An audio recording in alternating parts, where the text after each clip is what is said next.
Desde que nacemos, sea por cultura, costumbre, religión, desde bien chiquitos nos enseñan que hay una forma correcta de vivir la vida. Muchas veces pueden ser cosas muy simples, las básicas, al menos lo que yo veo por básicas, por ejemplo, ser buena persona, no hacer daño a nadie, respetar a los demás. Estas formas básicas de vivir que mis papás me decían y todavía me dicen, y son las maneras de vivir que yo también podría enseñarle a mis hijos en un futuro, y dudo que alguien llegue a pensar que les estoy enseñando algo que está mal. Incluso dudo que ellos mismos lleguen a pensar que esas cosas podrían estar mal. Pero esta vez no me refiero a esas cosas simples. Imagínense que desde que naces te dicen cómo vestirte, con quién hablar, qué puedes ver, qué puedes escuchar, qué cosas son pecados, qué personas son peligrosas, qué preguntas puedes hacer y cuáles que ni se te ocurra decir en voz alta. Casi como si vivieras en un país con un dictador, con Kim Jong-un, que por si vives debajo de una roca y no conoces quién es él, pues es el dictador del país de Corea del Norte y es uno de los países en donde el gobierno controla todos los aspectos de la vida pública y privada. El acceso a la información es totalmente prohibido y no puedes salir del país. Es más, si no obedeces, te matan. Ahora imagínate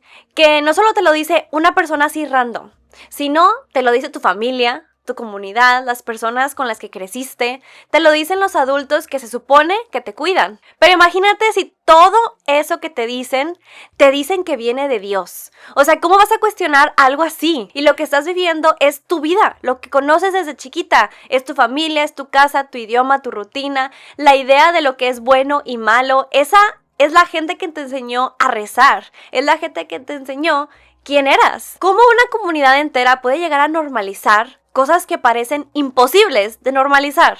Donde claramente uno puede ver que hay responsables, hay víctimas, delitos y personas que merecen estar en prisión. Y puede ser, no lo sé.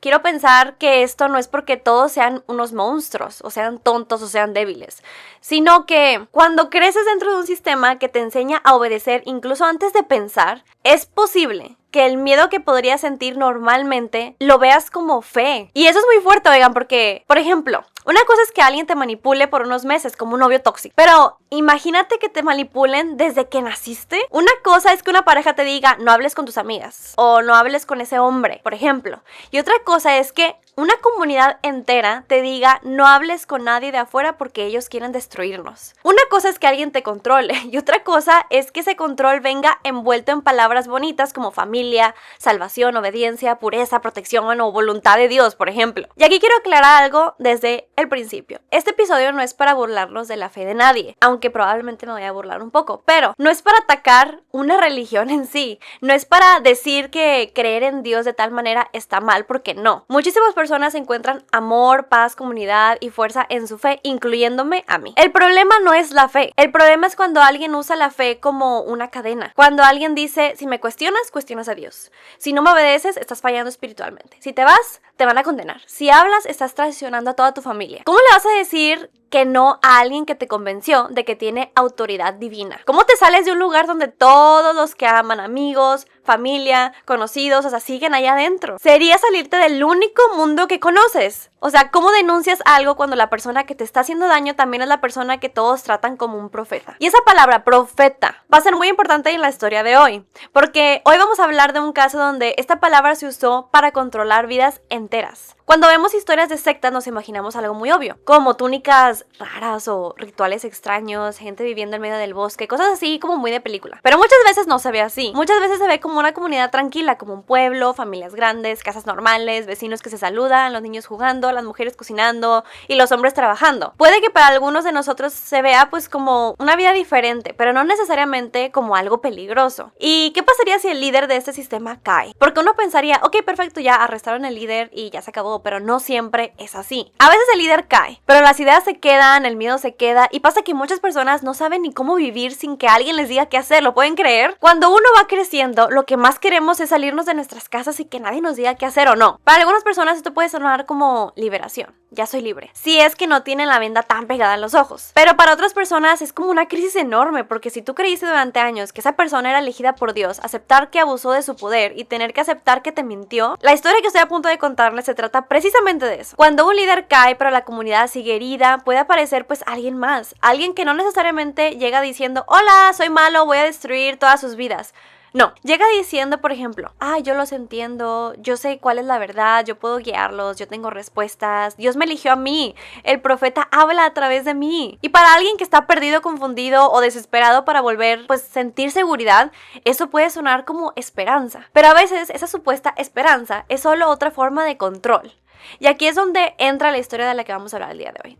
Les voy a platicar sobre esta comunidad que durante décadas estuvo marcada por la obediencia extrema, la poligamia religiosa, el aislamiento y líderes que tenían demasiado poder. Hoy vamos a hablar de Warren Jeffs. Warren Jeffs es un hombre que llegó a ser tratado como un profeta dentro de la FLDS y que terminó siendo condenado por abuso sexual infantil. Pero también vamos a hablar de lo que pasó después, porque años después de que Warren Jeffs fue enviado a prisión, apareció otro hombre, Samuel Bateman, un hombre que no tenía el mismo poder histórico, no tenía ni el mismo apellido, no era exactamente el heredero oficial de nada, pero entendió algo muy bien y algo muy peligroso. Entendió que todavía habían personas dispuestas a obedecer. Y según las autoridades, usó esa obediencia para construir su propio círculo, para manipular a familias y para cometer delitos gravísimos contra menores. Y lo más inquietante es que parte de esa historia fue documentada exactamente en ese momento. No solo años después, no en entrevistas, o sea,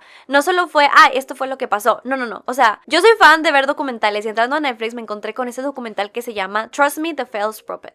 Se traduce como Cree en mí, el profeta falso. Este documental muestra cómo una experta en cultos y un cineasta entraron en contacto con esta comunidad, cómo conocieron a Bateman y cómo poco a poco empezaron a darse cuenta de lo que estaba pasando. O sea, era mucho más grave de lo que realmente por fuera parecía. Esta historia, la verdad es que cuesta un poco procesar, porque investigando más a fondo de lo que se muestra en ese documental, no solamente fue crimen o religión, no solamente fue manipulación, no solamente fue una comunidad aislada. Es una historia sobre lo que pasa cuando se le da a una persona demasiado poder, cuando se enseña a niñas y mujeres que obedecer es su deber, cuando los adultos que deberían de proteger terminan participando o mirando hacia otro lado, cuando la fe se convierte en miedo y cuando una comunidad tarda años, incluso generaciones, en empezar a recuperar su propia voz. Así que hoy nos vamos a ir en orden. Primero vamos a entender qué era la FLDS y por qué no es lo mismo que la iglesia mormona principal actual. Porque para entender a Samuel Bateman, primero tenemos que regresar al lugar donde todo empezó, Short Creek. Antes de empezar, quiero dejarles una advertencia súper rápida. Este episodio habla de sectas, abuso de poder, manipulación religiosa, control psicológico, abuso sexual infantil, mencionado sin detalles, explotación de menores, secuestro y procesos judiciales. Y algo importante también es que este episodio no busca atacar a la religión completa. O sea, vamos a hablar específicamente de la FLDS, una secta fundamentalista polígama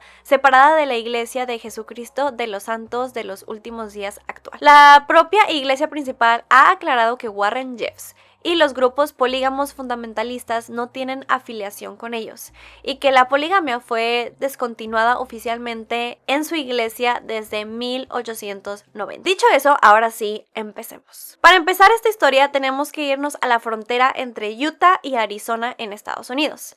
Ahí hay dos pueblos. Está Hilldale en Utah y Colorado City en Arizona. Hoy pueden parecer pueblitos tranquilos con paisajes enormes y montañas y casas grandes y las carreteras súper largas, pero durante décadas esta zona fue muy conocida como Short Creek y fue uno de los centros más importantes de la comunidad religiosa cerrada, la FLDS o Fundamentalist Church of Jesus Christ of Latter Day. La FLDS es un grupo fundamentalista separado del mormonismo principal. Una de sus prácticas más conocidas, pues, es la poligamia, o sea, el matrimonio plural. Ahora, una vez más lo voy a mencionar para no confundirlos, es que la Iglesia de Jesucristo de los Santos de los Últimos Días, o sea, la iglesia principal, renunció oficialmente a la poligamia en 1890, pero algunos grupos, pues, no aceptaron ese cambio. Entonces, esos grupos creían que abandonar el matrimonio plural era abandonar, pues, una parte esencial de su fe.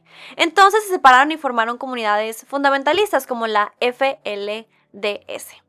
Y una de esas comunidades pues asentó en Short Creek, o sea, en la frontera. Desde afuera esto puede sonar como que, pues eran personas con creencias diferentes y vivían apartadas, pero no solamente era eso. Con el tiempo Short Creek se volvió como un mundo en sí, un mundo propio solamente de ellos. Un lugar en donde el líder religioso no solo tenía influencia espiritual, también tenía control sobre la vida diaria de la gente. Y cuando digo vida diaria me refiero a todo. O sea, familia, casa, matrimonios, hijos, trabajo, ropa, educación, con quién hablas, a quién obedeces, qué pasa, o sea, qué pasa si tienes dudas, o sea, todo. Estamos hablando de todo. Y aquí empieza el verdadero problema. Dentro de este sistema, el líder no era visto como un hombre cualquiera, era visto como el profeta. Y cuando alguien tiene ese título en una comunidad cerrada, pues su poder se vuelve muy peligroso porque no estás diciendo simplemente, yo opino esto. Estás diciendo, Dios quiere que hagas esto, específicamente esto. Y a veces no es Dios, a veces nada más es Él. Una cosa es cuestionar a una persona. Otra muy diferente es creer creyendo que cuestionar a esa persona es poner en riesgo tu salvación. Y esto es todo lo que tenemos que tener en mente pues durante todo este episodio, porque Samuel Bateman no inventó esta estructura. O sea, él llegó después. Él aprovechó algo que ya existía, o sea, ya había obediencia, pues eso ya estaba sembrado. Por cierto, cuando en este episodio yo diga FLDS, me refiero a esta secta fundamentalista polígama, no a la iglesia principal actual, porque mezclarlo todo es como decir que pues los mormones en general, y eso sería muy injusto y muy impreciso, y no es así. Ahora, antes de Warren Jeffs, antes del documental de Netflix, antes de Samuel Bateman, Short Creek ya tenía una historia complicada con las autoridades. Uno de los momentos más importantes ocurrió en 1953. Este año las autoridades de Arizona hicieron una redada en Short Creek. El objetivo era intervenir por las prácticas polígamas y por denuncias relacionadas con matrimonios que involucraban a menores. Durante esta intervención, hombres y mujeres fueron arrestados y muchos niños fueron separados de sus familias y fueron enviados a hogares temporales. Y aquí la historia es donde se vuelve un poco más complicada porque desde el punto de vista de las autoridades, incluso la mía, pues la redada era una forma de intervenir en una comunidad donde había señales de abuso y prácticas ilegales. Pero dentro de la comunidad, pues muchos lo vieron como una persecución, como si el gobierno estuviera llegando a destruir sus familias. Y eso es algo que las sectas cerradas usan muchísimo, o sea, ellos le tienen miedo a todo lo demás que no es de ellos. Porque cuando tú convences a una comunidad de que afuera todo es peligroso, entonces cualquier intervención externa pues se puede interpretar como un ataque hacia ellos. Si llegaba la policía, pues es persecución. Si llega la prensa, es mentira. Si llega alguien a preguntarles algo, es amenaza. Y si una persona quiere irse, es traición. Y así poco a poco, pues el grupo se cerraba más. Después de esta redada en 1953, pues en lugar de que esta comunidad desapareciera, la comunidad se volvió un poco más desconfiada del exterior. Por ejemplo, las noticias incluso pues, describen la redada como un desastre de relaciones públicas para las autoridades, porque estaban las imágenes de los niños pues siendo separados de sus madres y esto generaba simpatía pública y después las autoridades pues evitaron intervenir con fuerza durante décadas. Ahora, Warren Jeffs no inventó todo desde cero, él heredó el sistema.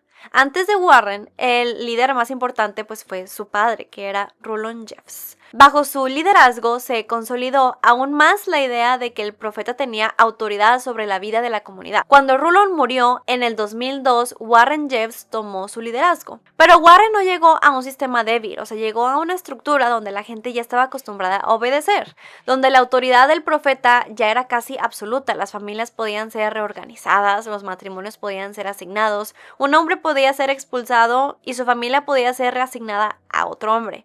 Suena súper loco decir eso, o sea, es como ficción. Imagínense que porque una persona dice ser Dios o que Dios le hable, me tiene que cambiar a mi mamá y se la lleva a otra familia y me traen a otra mamá, o sea, nada más porque según esto Dios dijo, oílo, como si fuera que... Pero dentro de la comunidad para muchas personas eso era normal, yo no lo puedo creer. Pero eso es lo que ellos habían visto desde niños, era lo que sus madres habían vivido, era lo que sus padres obedecían. Yo creo que por eso cuando hablamos de sectas, pues es muy fácil decir yo nunca habría aceptado eso. Pero cuando crees en un sistema donde todos creen lo mismo, pues todos obedecen lo mismo, todos temen de lo mismo y tu sentido de realidad se construye pues dentro de ese sistema. No estás pensando de que tal vez esto es abuso, porque ni siquiera te dieron las herramientas necesarias para nombrarlo así. Tampoco puedes decir tengo opciones, porque tal vez nunca te enseñaron que tenías opciones. En el 2002, después de la muerte de su padre, Warren Jeffs se convirtió en el líder de la FLDS. Y bajo su liderazgo, el control se volvió todavía más fuerte. Warren Jeffs era visto como el profeta. Eso significaba, o sea, que su palabra no nada más era una opinión. Para muchos era una orden espiritual que Dios dio y que se tiene que seguir porque esta persona es Dios, o Dios le habla, o Dios lo dice. Si un líder normal te dice, haz esto, pues tú puedes decir, no, gracias. Pero si alguien que tú crees que habla por Dios te dice, haz esto, o sea, la presión es completamente distinta. Warren Jeffs controlaba matrimonios, separaba familias, expulsaba hombres, resignaba mujeres e hijos y reforzaba una estructura donde la obediencia era vista como virtud. Imagínate que eres una niña creciendo en este lugar. No tienes un contexto amplio del mundo, no tienes internet, no tienes una escuela que te digan, tú tienes derechos, tampoco tienes una comunidad externa que te diga esto no es normal. Lo que tienes es una estructura donde todos te dicen que obedecer al profeta es obedecer a Dios. Entonces cuando el profeta pues te dice algo sobre tu vida, ¿cómo lo vas a cuestionar? ¿Cómo cuestionas una orden si toda tu comunidad te está mirando? Warren Jeffs no necesitaba estar en cada casa para controlar cada casa. El sistema hacía parte del trabajo por él, así tan fácil. La obediencia ya estaba en la familia, en la comunidad, en la ropa, en los matrimonios, las conversaciones y en el miedo. Era una comunidad entera, organizada para que su poder pareciera normal. Y honestamente, esto es lo que más da miedo, porque en estos casos no solamente es que exista una persona abusiva, es que exista un sistema entero que le dice a todos, no preguntes, obedece. Durante años, la influencia de este grupo llegó a la vivienda, a los servicios públicos, a la policía, a la vida política de Hilldale y Colorado City. En el 2016, el Departamento de Justicia de los Estados Unidos ganó una demanda por discriminación religiosa contra Colorado City, Hilldale y su compañía de agua. El jurado encontró que las ciudades discriminaban sistemáticamente a personas que no eran miembros de esta comunidad religiosa en temas como vivienda, agua y política. También señaló que la oficina de Marshall's Local había sido usada de forma discriminatoria y estaba profundamente conectada con la FLDS. O sea, imagínate intentar salir de una comunidad así. No solamente es decir, ya no voy a ir a la iglesia. O sea, es pensar dónde vas a vivir, quién te va a ayudar, ¿Qué familia, si tu familia te va a hablar o no, si la policía te va a proteger, si vas a tener agua, o sea, si vas a perder a tus hijos o si te vas a quedar completamente sola? A veces salir no se siente nada más como libertad, más bien ellos se sienten como perderlo todo. Y eso es algo muy humano, aunque suene triste. A veces la gente se queda en lugares dañinos, no porque no sufran, sino porque lo desconocido pues todavía les da mucho miedo. Con el tiempo, las denuncias contra Warren Jeffs fueron creciendo. En mayo del 2006, el FBI lo puso en su lista de los 10 fugitivos más buscados. Era buscado por acusaciones relacionadas con abuso sexual contra una menor y conspiración por cometer abuso sexual contra una menor. El 28 de agosto del 2006, Warren Jeffs fue arrestado en Las Vegas. Lo curioso y casi irónico es cómo pasó. No pasó como una operación así enorme con helicópteros y una escena cinematográfica así como de película. No, o sea, fue durante una parada de tráfico. El vehículo en el que él viajaba fue detenido porque no tenía placas válidas. Un agente lo reconoció y Jeffs fue arrestado sin resistirse. Piensen, un hombre que era tratado por sus seguidores como intocable, el profeta, un hombre que tenía autoridad sobre matrimonios, familias y comunidades enteras, y al final lo detienen en una carretera por las placas. Qué irónico, ¿no? Pero para muchas personas dentro de la FLDS, su arresto no significó necesariamente que dejaran de creer en él. Cuando el líder es arrestado, los seguidores no siempre dicen, ay, o sea, entonces es culpable. O sea, a veces dicen, esto prueba que el mundo nos odia, él está sufriendo por nosotros, esto es una prueba de la fe. La justicia puede arrestar a un líder, pero no puede cambiar automáticamente lo que sus seguidores creen de él. Después del arresto de Warren Jeffs, otro evento hizo que la FLDS volviera a estar en el centro de atención nacional, la redada del rancho YFC en Texas en el 2008. Este rancho estaba asociado con la FLDS. Las autoridades llegaron después de una llamada que más tarde fue reportada como falsa, pero durante la investigación se encontró evidencia que llevó a cargos contra líderes del grupo.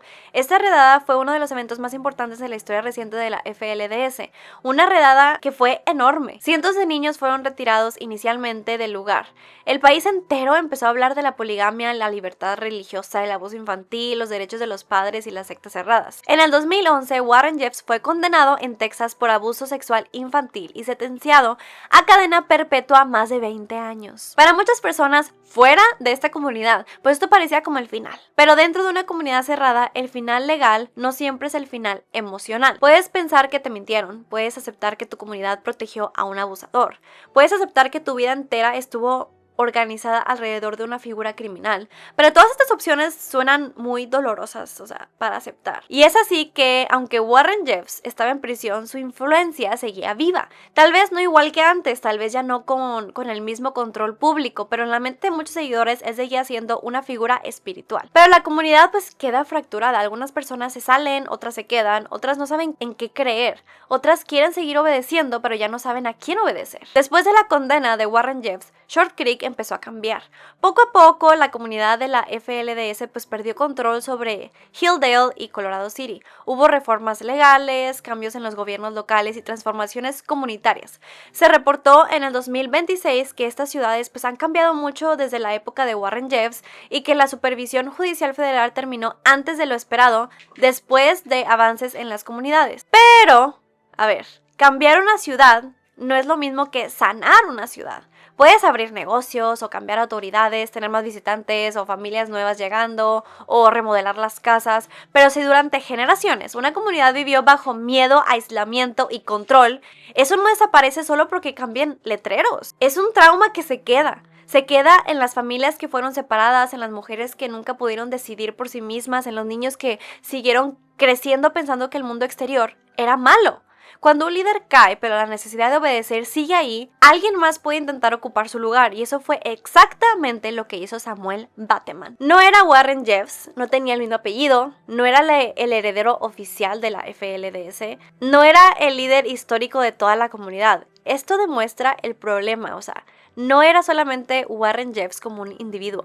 Bateman era un miembro poco relevante dentro del entorno, dentro de esta comunidad, hasta que empezó a presentarse pues como el profeta. Era alguien que aprovechó el vacío dejado por Warren Jeffs y que llegó a decir que Warren Jeffs hablaba a través de él. Salió inteligente el muchacho, a pesar de no ser relevante. Bateman no necesitó inventar una creencia completamente nueva, solo necesitó conectarse con una figura que ya tenía peso. Warren Jeffs podría estar preso, pero algunos seguidores, pues él seguía siendo el profeta. Entonces Bateman se coloca en medio y básicamente dice: Warren habla a través de mí. A mí me gustaría saber qué pasaba por su mente y cómo pensó que todo esto iba a funcionar. Porque sí, o sea, una persona que todavía cree en Warren, pues esa frase puede sonar muy poderosa, puede sonar como que sí, o sea, puedes endulzarles el oído, pues a su manera, con lo que ellos creían. Porque imagínense, o sea, obedecer a Bateman no se siente como obedecer a un hombre nuevo, se siente como seguir obedeciendo al profeta que ya conocían. Y ahí empieza una nueva etapa de control. Ahora, aquí es donde entra el documental del que les comenté al principio del video. Este documental / serie se estrenó en el 2026 y tiene 4 episodios. Netflix la describió como un documental true crime, donde una experta en cultos y un cineasta que es su esposo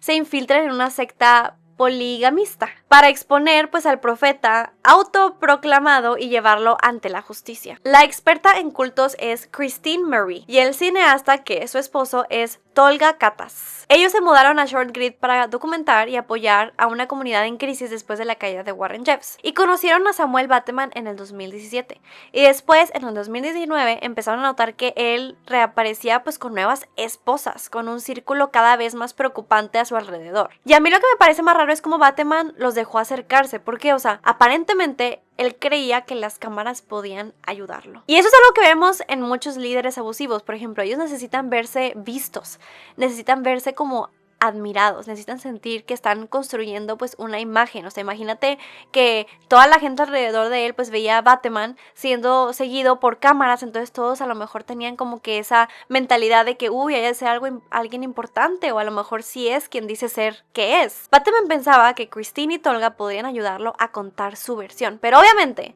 eso no salió como él esperaba, porque mientras él creía que estaba ganando una plataforma, ellos estaban empezando a ver señales de control, manipulación, abuso y menores en peligro. Viendo este documental no se siente como estuviera leyendo como un caso de hace años o un caso viejo o incluso cualquier caso en internet. Se siente como si la cámara estuviera demasiado cerca de algo que todavía estaba pasando. Según el Departamento de Justicia, Bateman ganó seguidores en Arizona, Utah, Colorado, Nebraska y lideró una conspiración que cruzó varios estados y victimizó al menos 10 menores. Bateman tomaba esposas espirituales. Entre esas supuestas esposas había menores. Algunas eran niñas. Se reportó que seguidores de Bateman le entregaron hijas menores o niñas bajo su cuidado para que fueran tratadas como supuestas esposas dentro del grupo. También reportó que algunas víctimas tenían apenas 9 años. 9 años. Yo no tengo recolección de mi vida de cuando tenía 9 años. Yo creo que yo me acuerdo de mi vida desde que tenía probablemente 13 años. O sea, a los 9 años no eres capaz de pensar absolutamente nada. No estamos hablando de relaciones entre adultos, no estamos hablando de una práctica religiosa consensuada entre personas con capacidad de decidir. Si todo esto que les estoy hablando solamente fueran personas pues mayores de edad que a lo mejor tienen un poco más de ratón en la cabeza para funcionar, pues a lo mejor no habría tanto problema en ese tipo de cultos o sectas o como quieran llamarle, religión o lo que sea, pero estamos hablando de explotación de menores, estamos hablando de abuso infantil, estamos hablando de adultos que han fallado en proteger a niñas y en algunos casos participaron directamente en el daño. Bateman usó la idea de matrimonio espiritual para encubrir el abuso infantil. Usó la religión como justificación, usó la obediencia como herramienta y usó otros adultos para sostener una red de explotación. Y lo más doloroso es que muchas de estas niñas no estaban atrapadas solo por Bateman, estaban atrapadas por todo un sistema de adultos que se supone que deben de ser responsables a su alrededor. Porque Bateman podría ser el líder, pero una red, una comunidad, es eso, una comunidad, o sea, no funciona solamente con una sola persona. Julia Johnson. Los reportes de Netflix explican que Julia empezó a reunirse en secreto con Christine y compartió información importante cuando el grupo todavía estaba activo. En historias de sectas, muchas veces esperamos que la resistencia se vea como una escena dramática, como alguien escapándose en medio de la noche o la policía llegando, pero en la vida real la resistencia a veces empieza mucho más pequeña, empieza con una duda o con una conversación secreta, alguna frase en voz bajita o una madre que siente que algo está mal. Pero cuando estás dentro de una comunidad cerrada, hablar definitivamente no es fácil y ya con todos los ejemplos que les he dado creo que ya nos dimos cuenta. O sea, hablar puede costarte tu matrimonio, tu familia, tu seguridad, tu casa, donde vives, lo que crees y lo que no crees, o sea, tu lugar en esa comunidad. Y aún así, Julia empezó a hablar.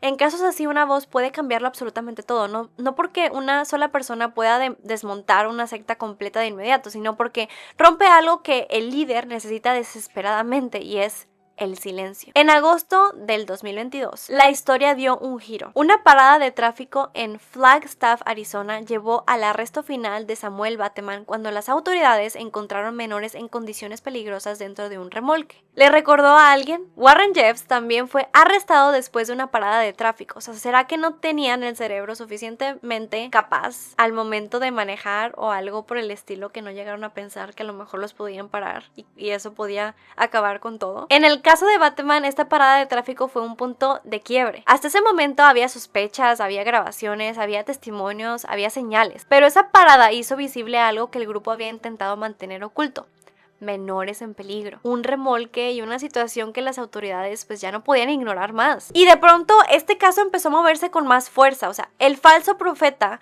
ya no era solo un hombre con seguidores raros, ahora era el centro de una investigación muchísimo más seria. Samuel Bateman fue arrestado por cargos federales en septiembre del 2022. El Departamento de Justicia explicó después que el caso involucraba una conspiración de varios años, que cruzó estados como Arizona, Utah, Colorado y Nebraska, y que victimizó al menos 10 menores. Las menores fueron puestas bajo custodia del Departamento de Seguridad Infantil de Arizona. Pero una vez más, el poder de Bateman no terminó cuando lo arrestaron.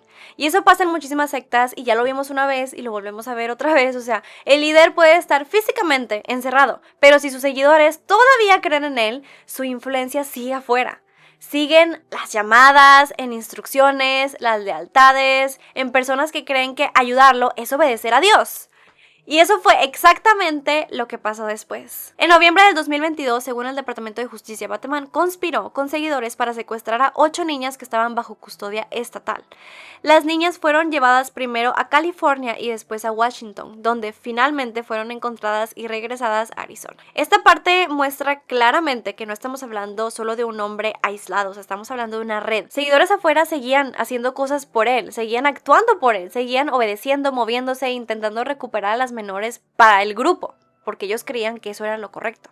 Imagínense para las niñas, eso significaba incluso que estar bajo protección estatal pues no eliminó por completo el riesgo por el que estaban pasando, porque el grupo intentó llevárselas de vuelta. Eso es importante porque muchas veces la gente escucha secta poligamista y piensa que el caso se trata solo de poligamia entre adultos, pero aquí ese es el problema, o sea, eso no era nada más entre adultos. La explotación de menores, el abuso sexual infantil, el traslado de niñas entre estados, secuestro, obstrucción, adultos participando o facilitando la red. La palabra matrimonio fue usada para maquillar el abuso, porque una menor no puede consentir una relación de esa manera.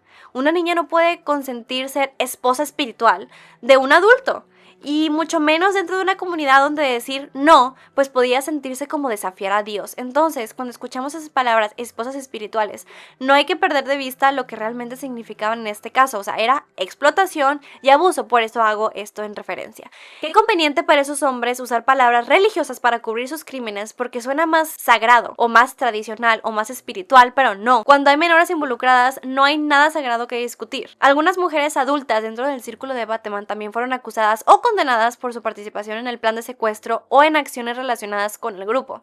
Pero al mismo tiempo varias de ellas habían estado bajo una estructura de control psicológico, religioso y emocional. Una secta puede convertir a víctimas en herramientas del sistema. Puede hacer que una persona que también fue manipulada pues vigile a otras. Que una persona que también fue controlada pues ayude a controlar. Que una persona que también tiene miedo participe en decisiones terribles.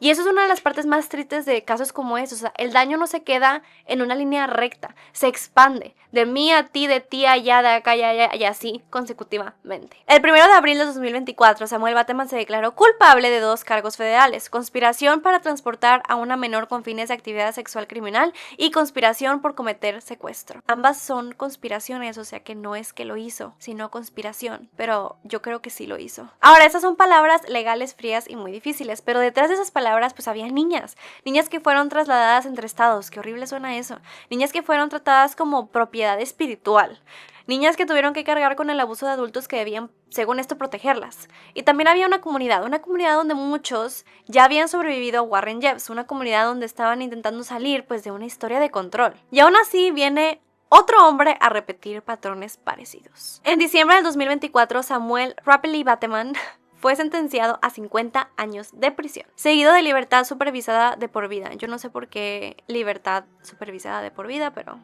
yo que sé, yo soy una youtuber haciendo videos de información, yo no soy ni juez ni mucho menos. La justicia puede encerrar a un líder, pero sanar de un sistema de esta manera, o sea, puede tomarte años, porque las víctimas no solo tienen que alejarse de una sola persona, tienen que reconstruir su idea del mundo, tienen que aprender que pueden decir que no, que su cuerpo les pertenece a ellas, que su voz sí importa, que no tienen que obedecer a alguien solo porque usa palabras religiosas, o que el miedo pues les enseñen algo que no era verdad. Y eso no pasa de la noche a la mañana, imagínense. Samuel Bateman no fue el único condenado. El Departamento de Justicia informó que otros seguidores adultos también fueron condenados por cargos relacionados con la conspiración. Bateman fue el líder, o es el líder, o era el líder. Pero Bateman usó la religión para justificar abuso y también fue el centro de la red. Pero una red, acuérdense que necesita a más de una sola persona, o sea, necesita adultos que obedezcan. Las niñas no fueron falladas solamente por un hombre, fueron falladas por un sistema, por una comunidad que había sido, pues, condicionada por adultos que no las protegieron como debió de haber sido, por una estructura donde la voz del profeta valía más que la seguridad de una niña, y eso es imperdonable. Una cosa es manipulación y la otra cosa es que una niña pague el precio de la obediencia de los adultos, y ahí no hay forma bonita de decirlo. Ahora, en el 2026 se reportó que Short Creek no es el mismo lugar de antes. La influencia de esta comunidad se debilitó, muchas personas dejaron el grupo, llegaron nuevos residentes, se abrieron negocios, y yo creo que salir físicamente es una cosa, pero sacar la voz del profeta de tu cabeza, pues eso puede tomar muchísimo tiempo. A veces cuando contamos historias de sectas buscamos una sola cara o un solo villano, pero perdemos algo muchísimo más grande. Warren Jeffs no controló a una comunidad entera solo porque un día decidió hacerlo. Lo logró porque existía una estructura que le daba poder. Samuel Bateman no apareció de la nada. Él apareció después de Warren, después de ya haber una condena, de haber visto muchísimos documentales, de que el mundo ya sabía lo suficientemente de esta comunidad de la FLDS y aún así encontró a personas vulnerables. Esta historia no nada más es sobre la poligamia o un falso profeta, es sobre lo peligroso que puede ser entregar toda tu voz a otra persona.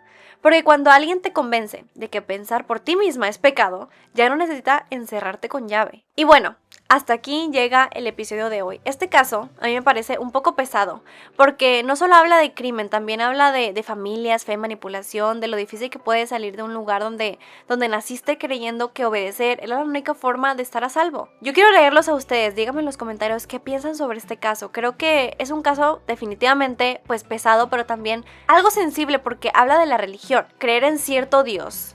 Ya cada quien pues es libre de elegir, pero cuando este Dios se pasa de la raya y comienza a hacer cosas ilegales, pues es otra cosa en realidad, ¿verdad? Ahora, si les gustan los casos reales, los misterios, los crímenes y ese tipo de historias, incluso los cultos como a mí, o sea, los invito a suscribirse y acompañarme en los próximos episodios. Y si les gustó este video o si los mantuvo escuchando hasta el final, pues déjenme un like. Me ayuda muchísimo para que este canal pueda seguir creciendo y para que yo pueda seguir trayéndole más historias como estas. Yo soy Anet y esto fue Encubierta. Nos vemos en el próximo caso. Cuídense muchísimo. Bye.